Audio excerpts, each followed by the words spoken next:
এক বাড়িতে মায়া তার পিসি ও পিসির মেয়ের সঙ্গে বসবাস করত। মায়ার বাবা মা এক পথ দুর্ঘটনায় মারা গিয়েছিল। তারপর থেকে মায়া তার পিসি ও পিসির মেয়ের সঙ্গে বসবাস করত। মায়া আমাদের বাড়িতে থেকে অনেক ভালো হয়েছে। আমাদের কোনো কাজ করতে হয় না, মায়াই তো সব কাজ করে। কিরে মায়া, এখানে কি করছিস? তোকে যে রান্না চাপাতে বললাম, তুই কি শুনতে পাসনি? আর এমন হুট করে ঘরে চলে আসিস কেন? একটু তো ডাক দিতে পারিস। পিসি, আমি বুঝতে পারিনি, এরপর থেকে ডাক দিয়েই আসবো। দিদি, চল না আমার সঙ্গে, আমার একা একা রান্না করতে কষ্ট হয়। তুই যদি আমার সঙ্গে একটু থাকিস তাহলে আর কষ্ট হবে না। কি মাথা খারাপ হয়েছে মায়া? আমি এক্ষুনি মেকআপ করে আসলাম। আমি আগুনে যাব? আগুনে গেলে তো আমার মুখটা পুড়ে যাবে। তুই একাই গিয়ে রান্না কর গে, আমি পারবো না। হ্যাঁ মায়া, আমার মেয়ে এসব পারবে না, তুই একাই কর গিয়ে। আর জানি না বাপু, দাদা বৌদি মরে গেল, তোর মতো মেয়েকে আমার ঘাড়ে চাপিয়ে দিয়ে গেল। তুই তো দেখতেও সুন্দর না, তোকে যে কে বিয়ে করবে? পিসি, আমি সুন্দর না হতে পারি, কিন্তু আমার মনটা খুবই ভালো। ভালো বই ছাই, আমি তো তোর কোনো কিছু ভালো দেখতে পাই না রে। যা তো, এখানে বক বক করিস না, রান্না চাপা গিয়ে, আমার আবার কলেজে যেতে হবে। যা মায়া, রান্না চাপা গিয়ে। আমার ভালো লাগে না রান্না করতে পিসি, রোজ রোজ আমি তো রান্না করি, আজকে না হয় একটু দিদিকে করতে বলো না।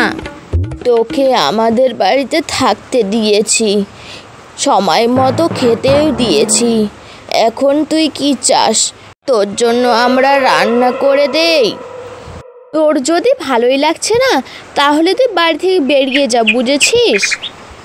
হ্যাঁ হ্যাঁ, তুই যেতে পারিস। আমি কোথায় যাব পিসি? তোমরা তো জানো তোমরা ছাড়া আমার কেউ নেই। বাদ দাও ওসব কথা, যাই আমি রান্না চাপাই গিয়ে।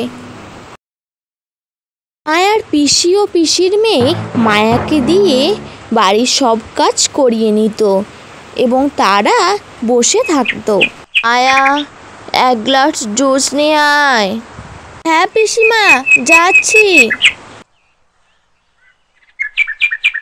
এই যে মুখ পুরি, এক গ্লাস জুস বানাতে কতক্ষণ সময় লাগে? হ্যাঁ পিসিমা, আমি তো বাড়ির অন্য কাজও করছিলাম, তাই তো একটু দেরি হয়ে গেল। তোমার যদি এতই পিপাসা পেয়েছিল তুমি তো একটু করে খেতে পারতে। তোর এখন বেশি মুখ ফুটেছে। হ্যাঁ দাঁড়াও, তোকে আজকে তো আমি মেরেই ফেলবো। পিসিমা, লাগছে আমার, তোর বেশি মুখ ফুটেছে। হ্যাঁ দেখ এবার।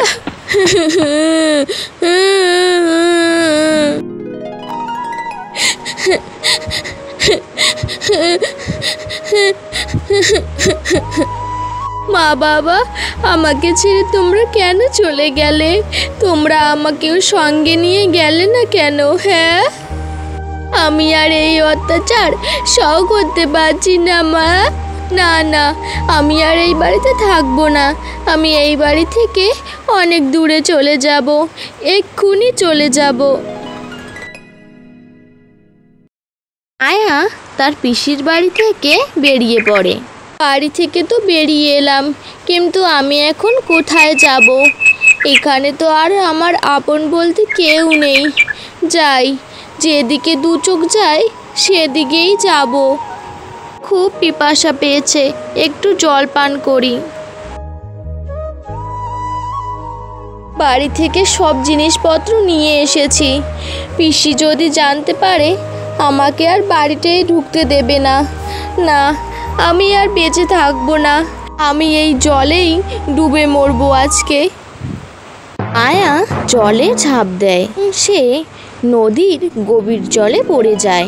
সেখানে এক নাগকন্যা তাকে দেখতে পায়। কে ওই মেয়েটা? এভাবে জলে পড়ে গেল?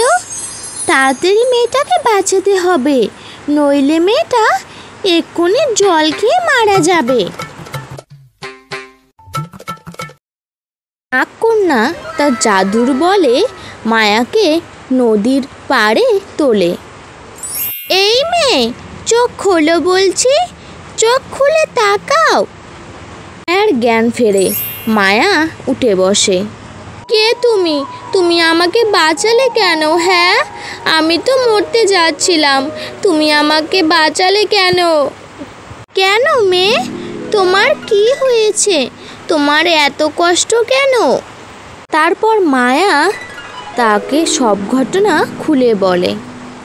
দাঁড়াও, আমি ওদের এক্ষুনি অভিশাপ দিচ্ছি, এক্ষুনি ওদের অনেক বড় ক্ষতি হয়ে যাবে। না নাগকন্যা, তুমি ওদের কোনো ক্ষতি করো না, ওরা আমার তো নিজের লোক, ওদের তুমি কিছু করো না। আচ্ছা বাবা, আচ্ছা, আমি কিচ্ছু করব না, কিন্তু তুমি তো বাড়ি ছেড়ে এসেছো, এখন থাকবে কোথায়?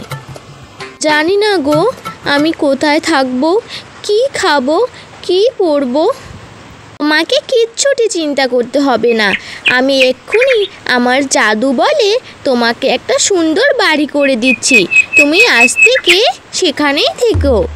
আল্লাহ, আমাকে মেকআপ করে দারুণ লাগছে, ভাবে কলেজে গেলে সবাই আমার দিকে হা করে তাকিয়ে থাকবে।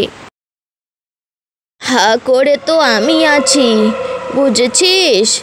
আমার অনেক খিদে পেয়েছে, রান্না কে করবে? হ্যাঁ, কলেজে তোকে যেতে হবে না, তাড়াতাড়ি রান্না চাপা গিয়ে।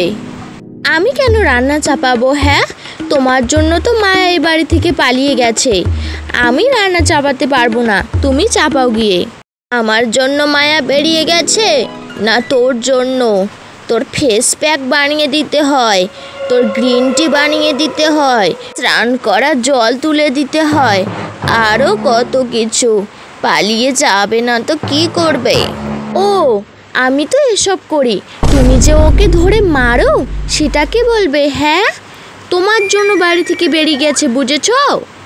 আমার জন্য নয়, তোর জন্য বেরিয়ে গেছে, বুঝেছিস? আমার জন্য নয় মা, তোমার জন্য। এসব নিয়ে মামের মধ্যে ঝগড়াঝাটি শুরু হয়ে যায়। এদিকে মায়া তার নতুন বাড়িতে খুব সুখে শান্তিতে বসবাস করতে থাকে এবং নাগকন্যার সঙ্গে তার বন্ধুত্ব হয়ে যায়। তারা সারাদিন একসঙ্গে থাকতো এবং গল্প করতো।